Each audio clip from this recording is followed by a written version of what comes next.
सागर में सीएम ने राज्य विश्वविद्यालय खोलने की घोषणा की है।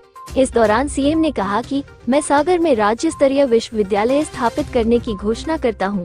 नया भवन तैयार कर जून माह से विश्वविद्यालय प्रारंभ कर दिया जाएगा। सागर में बड़े पैमाने पर उद्योगों की स्थापना की जाएगी।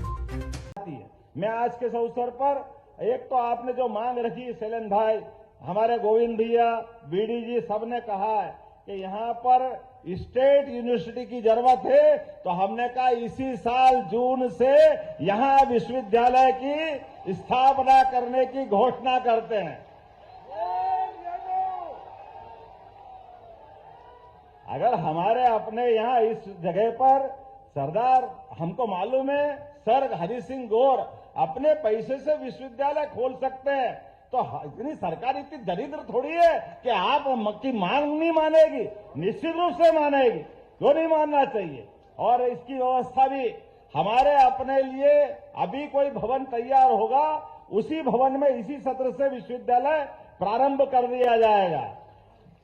इसके साथ साथ उद्योग के लिए भी बहुत जल्दी बुंदेलखंड पैकेज लेकर के इसी संभाग के अंदर उद्योग की बड़ी बैठक करके बड़े पैमाने पर उद्योगों की भी मालिका तैयार करेगा, जिसके माध्यम से उद्योगों के आधार पर लोगों को रोजगार मिलेगा। इस व्यवस्था के आधार पर भी हमने निर्णय किया है कि बुंदेलखंड की धरती पे इस बात की भी आवश्यकता है। मुझे एक और बात आपने कही कि बुंदेलखंड में वो जो हमारी सड़कें खुद गई, और आपने कहा कि वो टाटा कंपनी का कोई पैकेज है। हमने कहा कोई कंपनी ने एग्रीमेंट किया है तो हम तो उससे जब तक पाई वसूल नहीं कर ले, ये सरकार चुप नहीं बैठेगी। 25 करोड़ रुपए उससे वसूल करके निश्चित रूप से आपके इस सागर के लिए जो सड़कों के लिए खुद ही उसको देने का एस्टीमेट बनाया। मेरे पास नगर परिषद का ये आ गया एस्टीमेट का पत्र। निश्चित रूप से बहुत जल्दी आपकी राशि आपको देंगे और उससे हम निश्चित रूप से राशि लेंगे। आज के अवसर पर वैसे तो बहुत सारी बातें थी, लेकिन समय कम पड़ गया। सबसे पहले तो मैं दोनों हाथ जोड़कर आपसे माफी चाहता हूं कि आने का समय जल्दी था लेकिन देरी से आया।